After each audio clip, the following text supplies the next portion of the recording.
Oh, say, can you see by the dawn's early light what so proudly we hailed at the twilight's last gleaming, whose broad stripes and bright stars through the perilous fight o'er the ramparts we watched were so gallantly streaming, and the rocket's red glare, the bombs bursting in air, gave proof through the night that our flag was still there.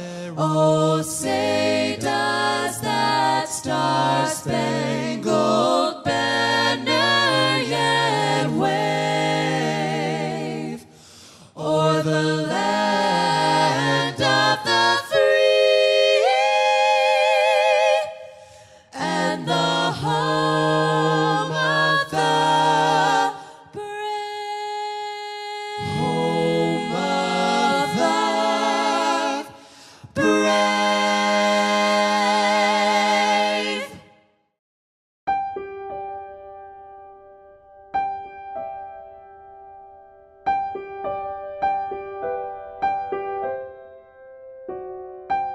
Hi, my name is Barbara Shep, and I currently chair the Veteran Service Committee for the York Elks Lodge number 213.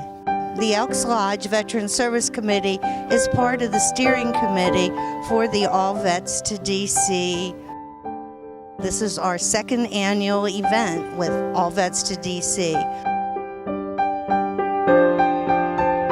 Altogether, from all the different organizations, we plan on having 12 buses go to DC this year. I first came up with this idea back in 2013, and I had a father who was a World War II veteran, and he became very ill, and he passed away at 92. But when he was about 90 years old, I said to my dad, I said, "Dad, it's time to do your bucket list, and I want to make your bucket list come true. Tell me what your bucket list is now." And he said, "Barb, I only want one thing. I want to see the WW2 Memorial." When he said that to me, I knew how important that was to him. So I figured it had to be just as important to every other veteran. Also, I grew up in the Vietnam era, and so a lot of the men that I graduated with, they were in Vietnam, and I know what that wall meant to my friends who were there. So basically, that's where we started with All Vets. And we did it, the first time we went was 2013, and it was Mr. Bailey sponsored my bus for me, and we took one busload of vets down. When you go to the monuments, I think it's very important. And last year when we were at the monuments, we listened, and we listened hard. And many of people in our group were talking about Arlington Cemetery, which is a national cemetery. And we decided that this year that was the place that we needed to go. And we've gotten a larger response to this particular trip than we did even the last one. I'm Steve. I'm from Vietnam era, and when we came back, there wasn't a whole lot of thank you or welcome homes, and now we're sort of getting our welcome home by the VFW, the Elks, the Legions, and Mr. Bailey for doing the trip to DC, where we're going to go to Arlington and be able to see the Tomb of the Unknown Soldier and other monuments. So this really means a lot to be able to be thanked in our own way, and we just appreciate it.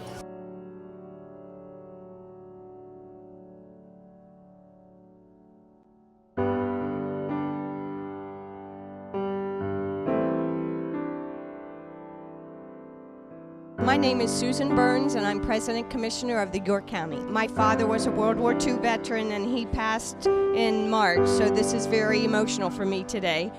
And our son served in Iraq. He is a Marine. So this is our way of saying thank you to our heroes. I think the veterans like to be with veterans, and this is an appreciation for not only veterans but their families, because I believe when a veteran serves, the whole family serves. So this is a great day. This is you can hear the laughter, you can feel the energy, and it's going to be an amazing day. And just to have all these veterans in one place is awesome.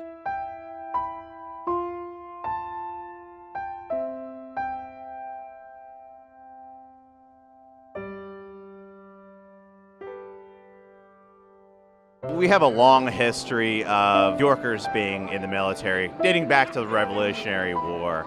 So we have a long battle history. Yorkers have always supported their family members, friends who have been in the military. We are very, very big pro-veteran. And I think it just goes to show how much community support for every veteran initiative, whether it's been a memorial for one of the wars, the Vietnam War memorials right outside of this building. There's Korean War Veteran Memorial. So we've always appreciated, always honored, and have always really stood behind our veterans.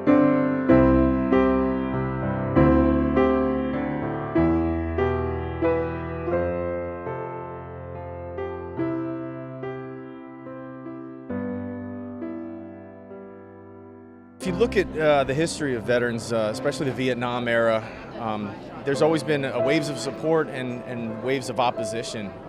If you look at the World War II era, those people were brought home to ticker tape parades. World War I, same deal.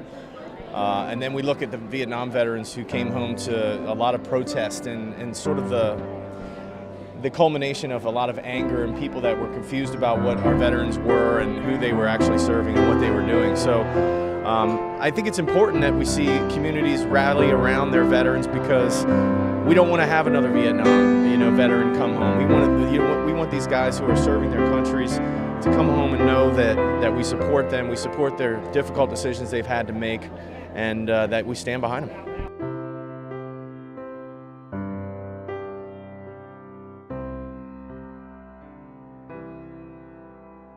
Today is a special day, especially with Veterans Day coming up, and it's great to see more than 600 veterans here going to Arlington to honor our fallen comrades in D.C.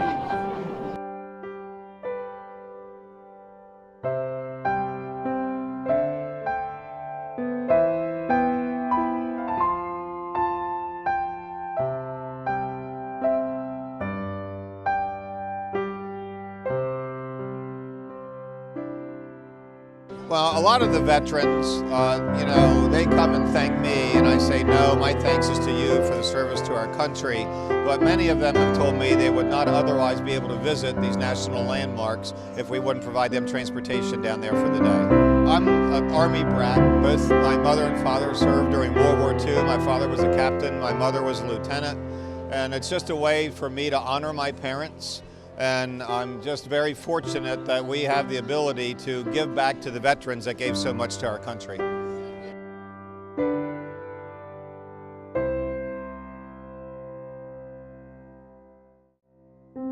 My name is John Bailey, and with my partner Rodney Seacrest, who is an Air Force veteran. Rodney back there, we own and operate Bailey Coach here in York. We'd like to welcome everybody back for our second year of this program for All Vets to DC. It's just incredible how it's grown. I know last year we had a beautiful day. God smiled on us again today. It's a little on the cool side, but it's not raining like it was yesterday, so we're very fortunate. First and foremost, I'd like to thank all the people that helped and all the committee people, but most especially Barb Shep. Barb, where are you? Barb's back here in the blue. Barb's the unofficial chairman. And I also want to thank Brenda Shue from our office. Brenda. Those two ladies are really the clerks of the works, and they're the ones that made everything happen today. It always takes a good woman to get it done. And a lot of people ask me, why do you do this? And I basically say because we're able to. We're glad to donate our services today to transport. We have 675 veterans and guests going down to Arlington today.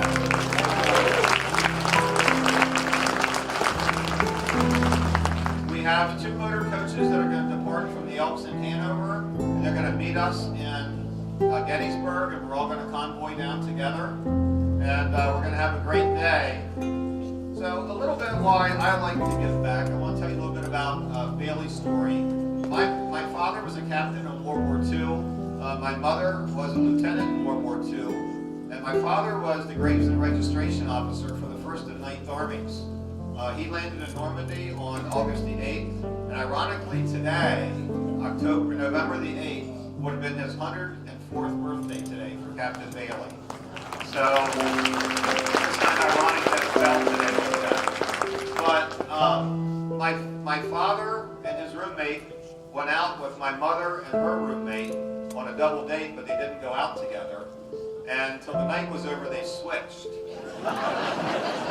And so I stand before you. Okay? So that's the Bailey story, and I'm sticking to it. Okay? I'd like to recognize our elected officials that are here today.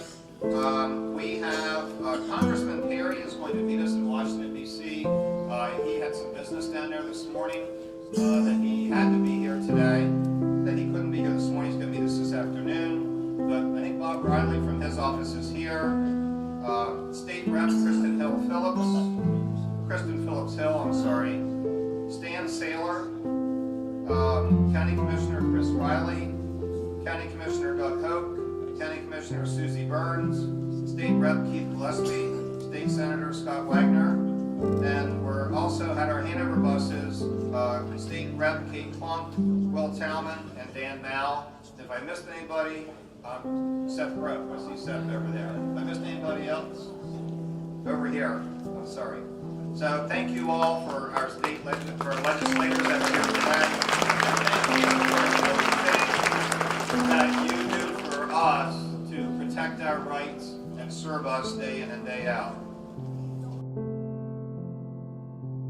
Good morning, and thank you for your service to our country, and welcome home to our veterans.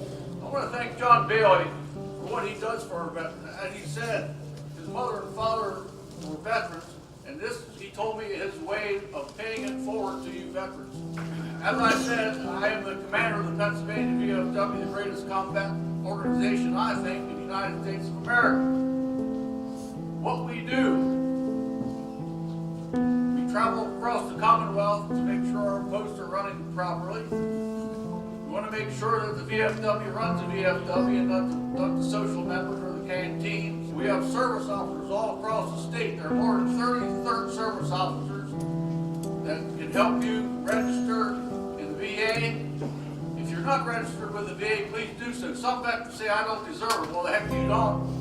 If you wore a uniform, you deserve to be treated at the VA. I'd like to wish you have a great day in Arlington, paying your respect to our fallen comrades. If you have never visited the Tomb of the Unknown Soldier, please do that today. One of the greatest events that I ever witnessed was the changing of the guard at the Arlington Cemetery. And boy, you talk about some strike troopers. They are. The last time I seen that, there was a female sergeant in charge, and she scared the heck out of me. I'm telling you, she was excellent. So just remember, all gave some gave all. It's great to see so many veterans and the spouses. You know, the spouses were, my wife was the greatest part of when I served in the Army, because they stood behind us and they welcomed us home. And my gosh, they were part of us. And thank you, spouses, for being there for our veterans. Thank you, and God bless you. God bless America. You're going to Arlington today, and I wish that you have a great blue sky day. All of you who actually was in the service, whether you served here or abroad, it all works together. One can't work without the other, so I wanted to personally say thank you. I hope you have a great day. I just want to thank all of you for your service. I've only been a state representative for 3 years, but the one thing that I have learned over that that short period of time, is how we take care of our veterans in this community. It is truly amazing that we have Bailey Coach, Wolf, Subway, you name it. There isn't a business, I don't think, in this community that has not stepped up at some point over the past 3 years to help our local veterans in some small or big way. If you noticed outside our first vehicle that we have, it has the theme to honor Gold Star families and Gold Star veterans. And we have some Gold Star families that are with us here today. And I'm going to ask them to stand. I'm going to introduce them, tell you a little bit about their fallen family member. We have 6 Gold Star families, and they'll be riding on the Gold Star bus today. Army Corporal Luke Runyon, my apologies. Died on February 17th, 2008 in Iraq of wounds sustained when enemy forces ambushed his dismounted patrol using small arms fire. His parents, Lynette and Bill Baker, are present. Staff Sergeant Kimberly A. Olez, 27, was responding to an explosive ordnance disposal call when an improvised explosive device detonated in Iraq. Olez was assigned to the 703rd Explosive Ordnance Detachment, Fort Knox, Kentucky. Died on December 14, 2003. Her mother, Carol Foschenstock, Kelly Bonner, sister, and nephew Samuel are here today. Second Lieutenant Friedrich Fromm died November 1988 at the age of 22, serving his country in the United States Army. His mother and father, Maureen, and Dean's sister, Heather Barber, niece Carly, and nephew Oliver are with us today. Private First Class Martin Condor passed on April 29, 2004, when a makeshift bomb exploded near a Humvee he was riding in northeast of Baghdad. His mother, Cheryl Condor, is here today. Cher has been driving force behind the completion of the Veterans Gold Star Memorial Healing and Peace Garden at 1000 Vander Avenue in New York City. Army Specialist Zachary Klauser was one of 4 soldiers killed on July 18, 2007, after they were attacked by enemy forces using small arms and an improvised explosive device in Iraq. His mother and stepfather, Deb and Ron Etheridge, are the host and hostess of the White Rose VFW 556 bus today. Please stand and be recognized. Airman First Class Trent Grove died on December 31st, 2007 in a tragic automobile accident. He was the son of Rhonda Grove and the late Robert Grove. Rhonda is the hostess of the York Elks Lodge 2013 veteran bus today, and a member of the York Elks Veteran Service Committee.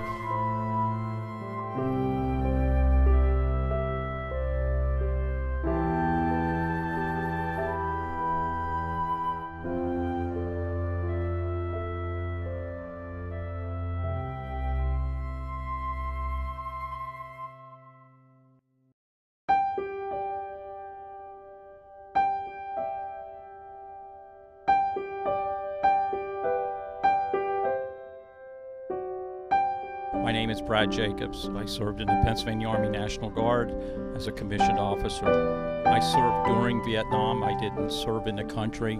I was called up on state duty as a National Guardsman.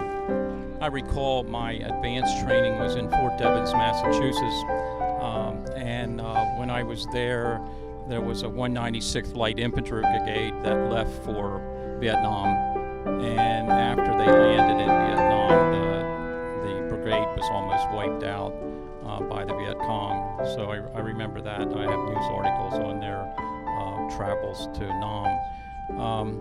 Officer Candidate School was very interesting. It takes, in the Guard, you go 1 year through Officer Candidate School to get your commission, and if I had to do it again, I would. Doug Stauffer, I served in the Navy. I was fortunate. I was commissioned a month after the troops pulled out of Vietnam, and I retired right before the Gulf Storm War. During my 21 years, I think my best duty assignment was on the island of Diego Garcia in the Indian Ocean. It was 2,000 men, no women, but it was the best job I had.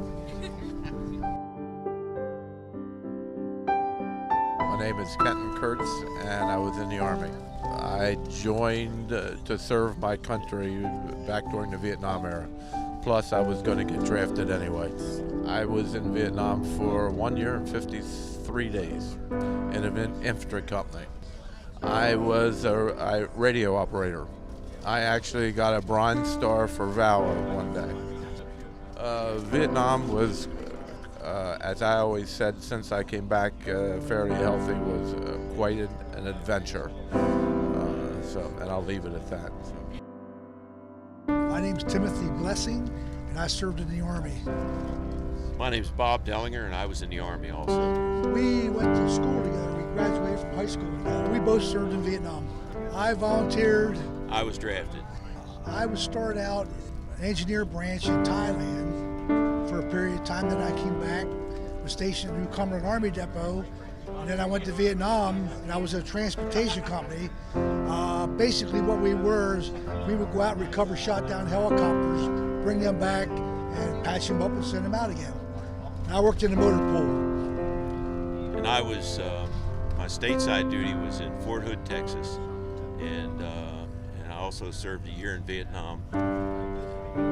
My job was fire direction control for artillery, and that was before the days of computers, so everything had to be hand calculated, all the indirect fire that artillery guns shoot. It was an honor. I very much enjoyed it. I didn't regret my decision to join the military at all. I say if you're going to join the military, give it your heart, dedicate yourself to what you're going to do, and enjoy it. Richard W. Verter, 8th Armored Division, 49th Armored Infantry Battalion. I was basic training in Fort Planning, Florida. And from there I went overseas in World War II. Yeah, when the war was over, we wound up in Czechoslovakia. Right out, we stayed in a village right outside of Prague. I just wanted to come down here again. I was here before, but I came again. Why did you come again? Just to remind me of it. I remember basic training very well. I was in a strange place doing a strange thing. It's one of the best things you can do for yourself, for your family, and for your country. I came on the trip last year, and it was one of the best experiences of my life. So I came along this year for the Arlington trip. Tom Casey, Army. My first days of service actually were pretty quiet. I actually was graduated college and commissioned the same day, and spent several months just before I had to go actually on active duty. First place I went was Fort Sill to school. So it was pretty non-eventful. Well, it's a worthy endeavor. If you're interested in giving back for all this country's given to you, that's a good way to do it. It teaches you teamwork, along with self-reliance, and gives confidence and a sense of citizenship, and the fact that in this world you're not really entitled to anything beyond the basic life, liberty, and that kind of thing. My name is Jean Cassup, and I was with the Army. Well, I went to work at the Armory before I went to basic, so they actually came and recruited me off of my job. I don't know what I had that they wanted, but they came and got me off my job. So I went in on a special program where I had rank. I actually came out of basic as a Spec 4, and it was a shortened version of basic. And went right on the job. I was the unit clerk. You know, if you watch MASH, you know Radar and Klinger. Well, I was the equal. It's a really nice thing that they do for the veterans. They bring us down here, and I came last year. We went and saw all the monuments, and I wanted to make sure I got to come, and I brought my friend Linda, because she didn't get to come last year.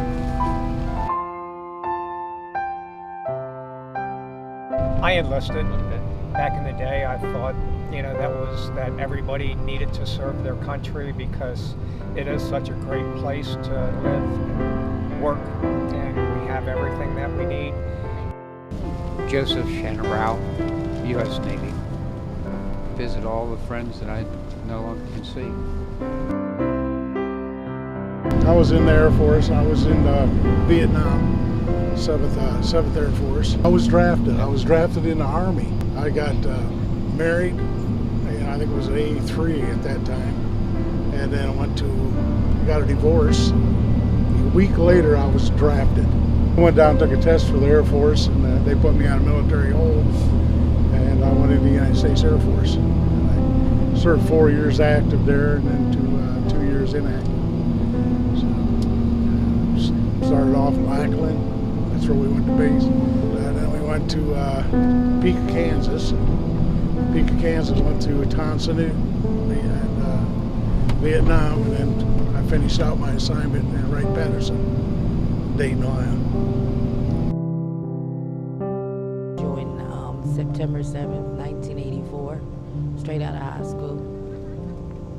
And I was stationed in Kitzingen, Germany. I was a supply quartermaster, 76 Yankee, and I also was an armor. I was stationed Lackland Air Force Base, Shepherd. I was out in Biloxi, Mississippi, at Keystar Air Force Base, and I was stationed out at Williams Air Force Base, which is closed down now. Williams was actually a training facility for pilots. My name is Emil Gamm. I was in the Air Force from February 1963 to February 1967. And then come out in 1969, I was officially discharged from the military. 1980, I went back in the Marine Corps. Not the Marine Corps, sorry, the Army Reserve. And I was in there from 1980 to 1999. And went from A3, which is private first class, up to sergeant first class before I retired.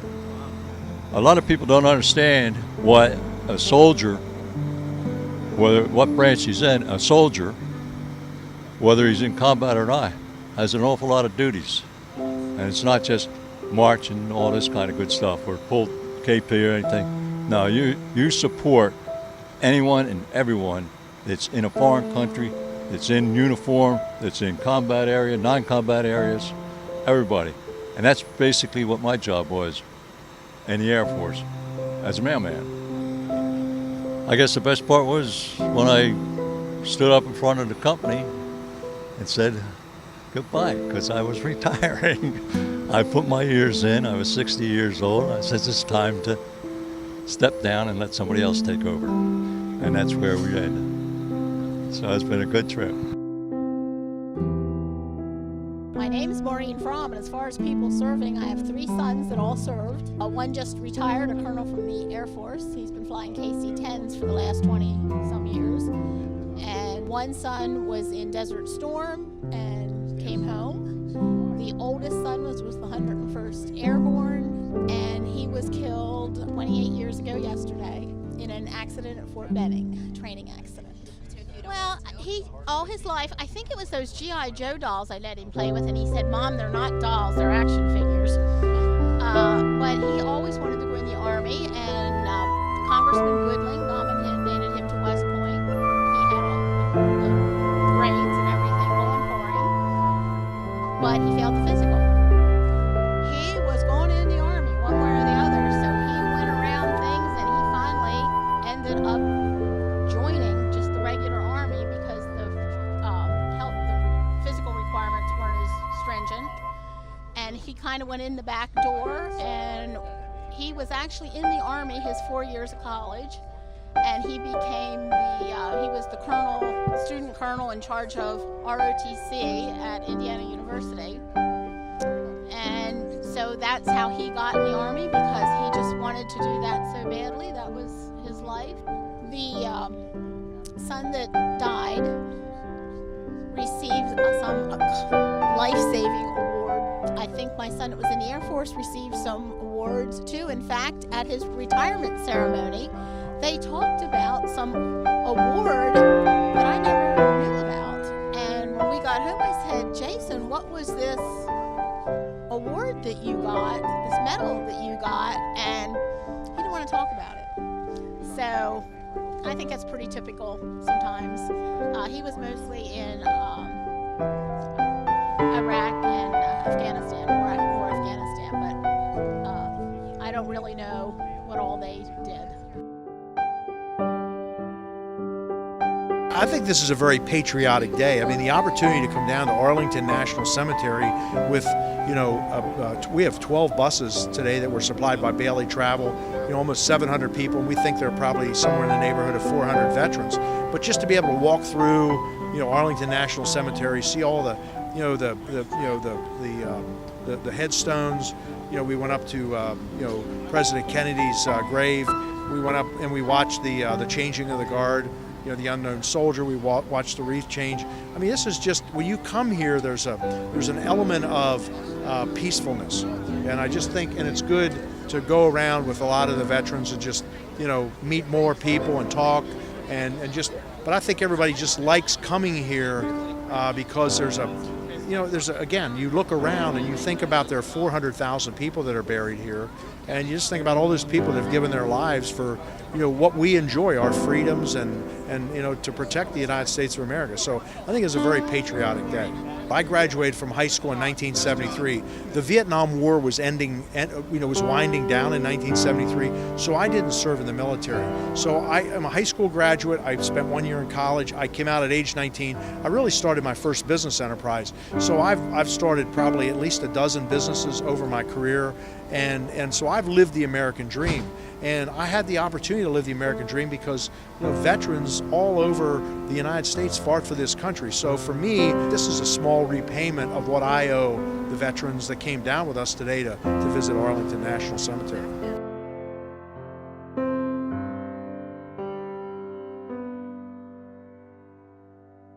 Service members always have a million stories, and that's what we like to spend a lot of our times doing when we talk to each other, is telling our Army stories. I'm an Army aviator, and of course immediately as an Army aviator, the artillerymen and the infantrymen pick on you because you're not doing it quite well enough or right enough, you're not tough enough. And of course if you're in the Army, you're not good enough to be in the Marines, you're not smart enough to be in the Air Force and all that stuff. Sure, we have stories, but I think the bigger story is that everybody came together on one team to defend our liberty, to defend our country, our Constitution, and that's what this whole thing is about. Those are the stories that are really important, our shared belief in an ideal. Of America's a great place. The things that we believe in are worth defending with your life.